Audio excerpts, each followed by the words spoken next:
Hello, good evening everyone. आज हम structure of atom के बारे में पढ़ने वाले हैं। ठीक है, तो स्ट्रक्चर ऑफ एटम एक बहुत बड़ा चैप्टर है, लेंथी चैप्टर है। इसमें एटम की स्ट्रक्चर को समझाने के लिए डिफरेंट टाइप के साइंटिस्ट आए, उन्होंने अपने अपने पॉइंट रखे और कुछ के ड्रॉबैक्स भी थे जिन ड्रॉबैक्स को जो नेक्स्ट साइंटिस्ट आए उन्होंने ठीक कर दिया। तो चलो अब हम देखते हैं कि जो एटम है उसकी स्ट्रक्चर कैसे होती है। तो आप सभी जानते हो कि जो मैटर है वो क्या होता है। मैटर कोई भी ऐसी चीज़ जो स्पेस ऑक्यूपाई करती है और उसका कुछ मास होता है। उदाहरण के तौर पर टेबल हो गया, चेयर, मार्कर, पेन, बुक, सभी मैटर्स के अंदर तो आते हैं। ठीक है, तो उसके बाद क्या है, जो सभी मैटर्स होते हैं उसको दिखाया गया है कि जो all matters was concluded to be made up of small particles called atom, जिनको एटम और परमाणु बोला गया। जो सभी एटम्स हैं वो क्या होते हैं, छोटे छोटे जितने मैटर हैं सभी छोटे छोटे पार्टिकल्स के बने हुए होते हैं, उनको एटम और परमाणु नाम बोला गया। उसके बाद स्टडी की एटम के बारे में सबसे पहले किसने, डाल्टन ने। तो डाल्टन ने 1803 ईयर के अंदर डाल्टन अपनी एटॉमिक थ्योरी दी थी। उसके अंदर उन्होंने क्या बताया था कि जो मैटर है वो छोटे छोटे पार्टिकल्स का बना हुआ होता है, जिसको हम क्या बोलते हैं, एटम। तो जो एटम है वो इनविजिबल होता है, हमें अपनी नेकेड आई से हम उनको नहीं देख सकते, और वो इंडिविजिबल होता है, हम उसको डिवाइड भी नहीं कर सकते। ठीक है, तो जो एटम है ना तो हम उसको बना सकते हैं और ना हम उसको तोड़ सकते हैं। तो किसी भी एलिमेंट का जो एटम है वो सभी तरह से सभी एस्पेक्ट्स में एक जैसा होता है, और सभी जो एलिमेंट हैं उनके जो एटम होते हैं अलग अलग, वो कंबाइन होते हैं फिक्स होल रेशो में और क्या बनाते हैं, कंपाउंड। जैसे क्या हो गया, कार्बन डाइऑक्साइड। ठीक है, तो कार्बन डाइऑक्साइड कैसे बनेगा, एक कार्बन का एटम चाहिए होगा हमें, 2 ऑक्सीजन के एटम चाहिए। जब इन दोनों को मिला देंगे एक फिक्स रेशो में, वो फिक्स रेशो कैसी होगी, होल नंबर 1:2। इनकी जो है वॉल्यूम का रेशो कितना होगा, 1:2। तो तभी तो ये कंपाउंड बनेगा, ये बनेगा कंपाउंड। क्या बोलते हैं इसको, कार्बन डाइऑक्साइड।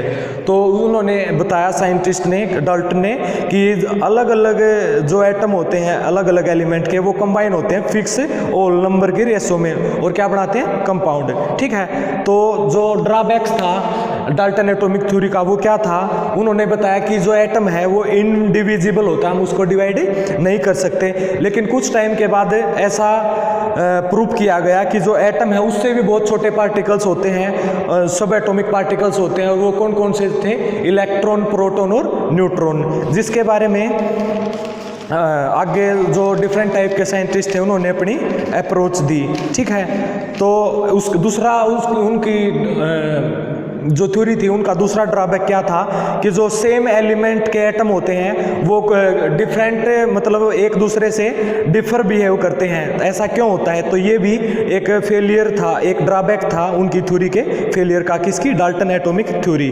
तो ऐसा कुछ जानने के बाद, एटम के बारे में ऐसा कुछ जानने के बाद अलग अलग तरह के अटेम्प्ट किए गए अलग अलग साइंटिस्ट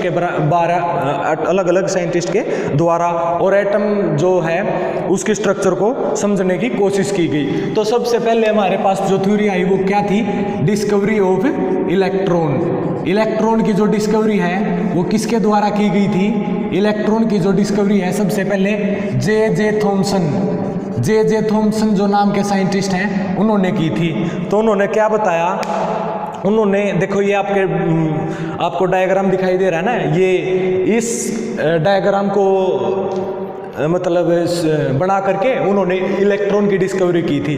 तो उन्होंने क्या किया, एक क्रूक की ट्यूब ले ली। ठीक है, जब ये जो जे थॉमसन आए थे ना, उस टाइम पे ऐसा पता लग गया था कि जो गैसेज हैं वो इलेक्ट्रिक करंट कंडक्ट करती हैं। कब, उनके लिए 2 कंडीशन बताई गई, जो गैस है वो लो प्रेशर पे होनी चाहिए, लो प्रेशर पे, और जो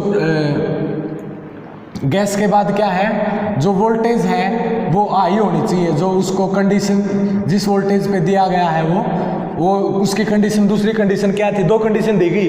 जो गैसेज हैं उनका प्रेशर है जो लो होना चाहिए, और जो उनकी जो वोल्टेज आपको उसके अंदर अप्लाई करनी है, जैसे यहाँ हाई बैटरी की वोल्टेज अप्लाई की गई है, उनके अंदर जो करंट है वो बहुत ज़्यादा स्ट्रॉन्ग होना चाहिए। ठीक है, तो उसके बारे में क्या बताया उन्होंने, सबसे पहले क्रूक की ट्यूब ले ली।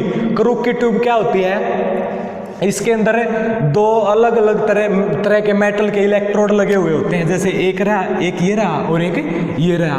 तो दो अलग अलग तरह के जो इलेक्ट्रोड हैं वो इस क्रूक ट्यूब के अंदर लगे हुए हैं। और ये क्रूक ट्यूब है, क्रूक नाम के साइंटिस्ट ने इस ट्यूब को खोजा था और उन्होंने इसके अंदर क्या बताया, ये एक फ्लोरोसेंट मटेरियल जिंक सल्फाइड, जो एक कंपाउंड है जिंक सल्फाइड, उसकी बनी हुई होती है ये क्रूक ट्यूब। मतलब ये ऐसी ट्यूब होती है जिसके साथ कोई भी पार्टिकल टकराएगा तो ये इसके अंदर ग्लो करना स्टार्ट कर देगी और इसके अंदर चमक आ जाएगी। ठीक है, तो उन्होंने क्या बताया, जे थॉमसन ने क्या कहा कि एक क्रूक ट्यूब लेके उसके दो एंड बना दिए, एक कैथोड और एक एनोड। कैथोड के ऊपर इसमें नेगेटिव चार्ज होता है और एनोड के अंदर क्या होता है, पॉजिटिव चार्ज, और दो मेटल की इलेक्ट्रोड लगा दी।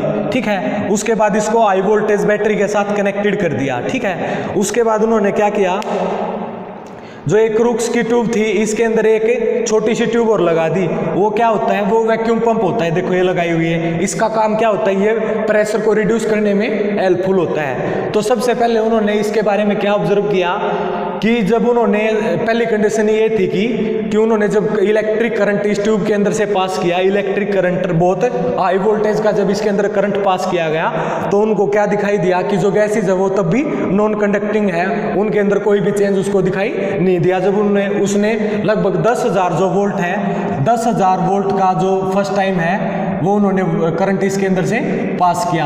उसके बाद जो गैसेज, उस टाइम पे जो प्रेशर था वो कितना था, 1 एटमॉस्फेयर था, 1 ATM का प्रेशर था और 10,000 वोल्ट का उसने उसके अंदर करंट पास किया, तो उसको इसके अंदर कुछ भी दिखाई नहीं दिया। तो दूसरा पॉइंट क्या है, उसने इस गैस का जो प्रेशर है, इस वैक्यूम पंप के द्वारा इस गैस का प्रेशर कितना घटा दिया, रिड्यूस कर दिया, 10 की पावर -2 एटमॉस्फेयर घटा दिया, और जो करंट है वो तब भी सेम ही हाई वोल्टेज का करंट उसको दिया। तो क्या हुआ, जो ट्यूब है उसके अंदर, वो ट्यूब है जो ग्लो करना स्टार्ट कर गई और उसके अंदर ग्रीन ग्रीन जो ग्लो है वो दिखना स्टार्ट हो गया। ठीक है, पूरी ट्यूब के अंदर ग्रीन ग्लो मतलब दिख गया उसको उस टाइम पे जब उसने 10 की पावर -2 एटमॉस्फेयर का प्रेशर रिड्यूस कर दिया। उसके बाद उसने एक बार फिर प्रेशर को घटाया, और कितना घटाया, 10 की पावर -4 ATM का जो प्रेशर है वो अप्लाई कर दिया। और उसके बाद उसने क्या देखा कि जो पूरी ट्यूब है, पूरी ट्यूब के अंदर क्या हो गया, जो ग्लो है पूरी ट्यूब वो ग्लो करना बंद कर गई, और उसने एनोड की तरफ है जो थोड़ी सी एक फेंट जो कलर है, फेंट जो थोड़ी सी जो चमक है ग्रीन कलर की, वो एनोड की तरफ दिखाई दी। तो उसने इसको कंफर्म करने के लिए क्या किया, जो एनोड है इसको परफोरेटेड बना दिया।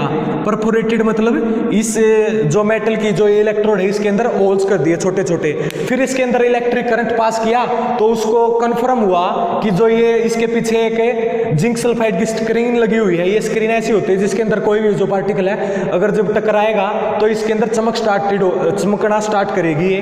तो छोटे छोटे होल करने के बाद जब इसने इसके अंदर करंट पास किया तो उसको यहाँ पे ग्रीन कलर का जो ट्यूब है वो चमकती हुई दिखाई दी, तो उसको ये कंफर्म हो गया कि यहाँ पे कुछ ग्लो कर रहा है। ठीक है, उसके बाद उसने क्या किया कि जब उसने एक कंक्लूजन दिया इस डिस्कवरी ऑफ इलेक्ट्रॉन के बारे में कि जब इस ट्यूब के अंदर उसने हाई वोल्टेज का करंट और 1 एटमॉस्फेयर का मतलब 10 की पावर -4 एटमॉस्फेयर बहुत ही कम प्रेशर पे इसके अंदर इलेक्ट्रिक करंट पास करना स्टार्ट किया, तो कुछ रेज हैं वो यहाँ से एमिट होती हुई दिखाई दे रही हैं। तो इनको क्या बोला गया, कैथोड रेज। कैथोड रेज क्यों बोला गया, क्योंकि ये कैथोड की तरफ से एमिट होना स्टार्ट हो रही हैं। ठीक है, उसके बाद इन रेज को जब उन्होंने देखा कि ये जो रेज है कैथोड रेज वो एनोड की तरफ ट्रेवल करना स्टार्ट कर रही हैं, एनोड की तरफ जा रही हैं, और इनके ऊपर उसने कैसा जो चार्ज है वो पाया कि इनके ऊपर, क्योंकि कैथोड के ऊपर नेगेटिव चार्ज होता है तो इनके ऊपर उसने पाया कि ये जो रेज हैं इनके ऊपर नेगेटिव चार्ज है, इसलिए उन्होंने इसको इलेक्ट्रॉन का नाम दे दिया। देखो एक बार फिर बता देता हूँ, दोबारा अच्छे से कंफर्म हो जाएगा। उन्होंने जे थॉमसन ने सबसे पहले इलेक्ट्रॉन की डिस्कवरी की थी। उन्होंने क्या किया कि एक क्रूक की ट्यूब ले ली जो जिंक सल्फाइड सबसे पहले क्या किया, जे थॉमसन ने एक क्रूक्स ट्यूब ले ली, वो किसकी बनी हुई थी, जिंक सल्फाइड मटेरियल की बनी हुई थी। उसके साथ जब भी कोई पार्टिकल टकराएगा तो वो चमकना स्टार्ट कर देगी। उसने इस ट्यूब के अंदर दो एंड लिए, एक एंड पे उसने नेगेटिव चार्ज लगा दिया, एक एंड पे पॉजिटिव चार्ज। नेगेटिव चार्ज को क्या बोला गया, कैथोड, पॉजिटिव चार्ज को क्या बोला गया, एनोड। तो जब उसने 3 बार इसके अंदर करंट पास किया, जब पहली बार नॉर्मल 1 एटमॉस्फेयर का उसने प्रेशर लिया, 10,000 वोल्ट का इसके अंदर से करंट पास किया, तो उसको क्या दिखाई दिया कि कुछ भी नहीं हो रहा। इस गैस, इस टाइम पे जो गैसेज हैं वो, इस कंडीशन पे जो गैसेज हैं वो नॉन कंडक्टिंग है, उनके अंदर कुछ भी मतलब दिखाई नहीं दिया। फिर उसके बाद उसने प्रेशर को घटा दिया, -10⁻⁻² एटमॉस्फेयर कर दिया, तो उसको जो पूरी ट्यूब है वो ग्लो करना स्टार्ट करती हुई दिखाई दी, और वो ग्लो कैसा था, ग्रीन कलर का ग्लो था। उसके बाद उसने एक बार फिर जो प्रेशर है उसको घटा दिया, 10⁻⁻⁴ एटमॉस्फेयर कर दिया। उसके बाद उसको पूरी जो ट्यूब है वो ग्लो करना बंद कर गई, और एक साइड, एनोड की साइड, उसको थोड़ा सा जो ग्लो है वो दिखाई दिया, कैसा, ग्रीन कलर का। इसको कंफर्म करने के लिए उसने एक और एक्सपेरिमेंट किया। जो जिंक सल्फाइड की फ्लोरोसेंट स्क्रीन होती है ना, वो फ्लोरोसेंट स्क्रीन मैंने बताया आपको, कोई भी पार्टिकल से टकराएगा तो चमकना स्टार्ट कर देगी। तो इसके ऊपर उसने एनोड को परफोरेटेड बना दिया, मतलब उसके अंदर छोटे छोटे छेद कर दिए। उसके बाद उसने उसके अंदर से करंट पास किया इसके अंदर, तो उसको ऐसा दिखाई दिया कि हाँ, थोड़ा सा जो ग्रीन कलर है एनोड की तरफ वो दिखाई दे रहा है। तो उसको पता लग गया कि ये जो स्क्रीन है, जिंक सल्फाइड की स्क्रीन जो एनोड के बैक में लगी हुई है, तो इसके अंदर उसको थोड़ा सा ग्लो दिख गया, जिसकी वजह से वो उसने ये बताया, इस एक्सपेरिमेंट के आधार पर उसने ये कंक्लूजन दिया कि जो रेज हैं, जब उसने इसके अंदर से करंट पास किया 1 एटमॉस्फेयर का प्रेशर और 10,000 वोल्ट का, तो कैथोड की तरफ से कुछ रेज उसको एमिट होती हुई दिखाई दी, और वो कहाँ ट्रेवल कर रही हैं, एनोड की तरफ ट्रेवल कर रही हैं। तो जो कैथोड रेज क्यों नाम दिया गया, क्योंकि कैथोड साइड से निकल रहे हैं, जो इसके ऊपर नेगेटिव चार्ज होता है, और इन पार्टिकल्स के ऊपर उसने नेगेटिव चार्ज उसको दिखाई दिया, तो इसलिए इन जो रेज हैं इनको उसने क्या नाम दिया, इलेक्ट्रॉन, क्योंकि इनके ऊपर नेगेटिव चार्ज है, क्योंकि ये कैथोड से एनोड की तरफ मूव कर रही है। तो ये थी आपकी डिस्कवरी ऑफ इलेक्ट्रॉन। उसके बाद आता है, इसी एक्सपेरिमेंट के आधार पर डिस्कवरी ऑफ प्रोटॉन आती है। ठीक है, डिस्कवरी ऑफ प्रोटॉन।